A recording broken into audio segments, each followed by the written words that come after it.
എല്ലാവർക്കും നമസ്കാരം. ദേശീയപാത മുരിങ്ങൂരിൽ ഗതാഗതക്കുരുക്ക് ഇപ്പോൾ ഒന്നുമില്ല. വളരെ സുഗമമായിട്ട് തന്നെ യാത്ര ചെയ്യാം.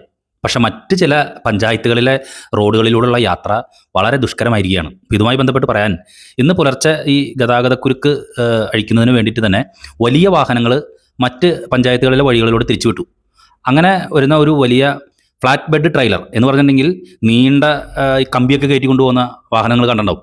കർണാടകയിലെ ബെലാരിയിൽ നിന്നും 38 ടണ്ണോളം വരുന്ന സ്റ്റീൽ കമ്പി കയറ്റിക്കൊണ്ടു പോരുന്ന ഒരു വാഹനം.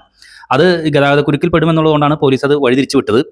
അഷ്ടമിശ്ര വൈന്തല വഴിയുള്ള റോഡിൽ കൂടെയാണ് ആ വാഹനം പോയത്. പക്ഷേ ജൽജീവൻ മിഷനുമായി ബന്ധപ്പെട്ട് വൈന്തല തൈക്കൂട്ടം ഭാഗത്ത് ജൽജീവൻ മിഷനുമായിട്ട് ബന്ധപ്പെട്ട് പൈപ്പ് ഇടുന്നതിന് കുഴിച്ച കുഴി, അത് നമുക്കറിയാലോ, റോഡ് സൈഡിലൊക്കെ ഇതിങ്ങനെ കുഴിയെടുത്തിട്ട് അത് യാതൊന്നും ചെയ്യാണ്ട് കിടക്കുന്ന വലിയ അപകട സംഗതിയാണ്. ഇതേ റൂട്ടിൽ തന്നെ കുറച്ച് ദിവസങ്ങൾക്ക് മുൻപ് ഒരു വലിയ വാഹനം താന്നതാണ്. ഈ ഫ്ലാറ്റ് ബെഡ് ട്രെയിലർ ഈ 38 ടണ്ണായിട്ട് പോകുന്ന സ്റ്റീൽ കമ്പികളുമായിട്ട് പോകുന്ന വാഹനം അവിടെ താന്നു. വലിയ രീതിയിലുള്ള അപകടം ഉണ്ടായേനെ. അതൊരു സൈഡിലേക്ക് തിരിഞ്ഞു. അതിനുശേഷം വലിയ ക്രെയിൻ കൊണ്ടുവന്നാണ് അതിപ്പോൾ അവിടെ നിന്ന് മാറ്റാനായിട്ടുള്ള ശ്രമങ്ങൾ നടക്കുന്നത്. ഈ ഗതാഗതക്കുരുക്കുമായി ബന്ധപ്പെട്ട് പറയുകയാണെങ്കിൽ ഈ കാടുകുറ്റി പഞ്ചായത്തിനുണ്ടായ ഏറ്റവും വലിയ ഒരു നഷ്ടം എന്ന് പറഞ്ഞിട്ടുണ്ടെങ്കിൽ കാടുകുറ്റി പഞ്ചായത്തിലെ വഴികളിലൂടെ നിങ്ങൾ സഞ്ചരിച്ച് കഴിഞ്ഞാൽ അറിയാൻ സാധിക്കും, മുഴുവനും തകർന്ന് തരിപ്പണമായി എന്നുള്ളതാണ്. ആരിത് ശരിയാക്കുന്നു വെച്ചിട്ടുണ്ടെങ്കിൽ ഒരു പിടിയില്ല. ഇതിനേക്കാൾ ഏറെ പറയാനുള്ളത് ഈ ജൽജീവൻ മിഷൻ എന്ന് പറഞ്ഞാൽ ജൽജീവൻ ഓരോ പഞ്ചായത്തിൻ്റെയും ജീവൻ നഷ്ടപ്പെടുത്തി കളയുന്നതിന് തുല്യമായിട്ടുള്ള ഒരു പരിപാടിയായിട്ടാണ് ഈ പദ്ധതിയുടെ പൂർത്തീകരണം. ഇത് പൂർത്തീകരിച്ച് എല്ലാം കഴിയുമ്പോഴേക്കും എത്ര വാഹനങ്ങൾ ഇതുപോലെ പല്ലി തല്ലി കിടക്കുന്നുള്ളത് ഒന്നും പറയാൻ പറ്റില്ല.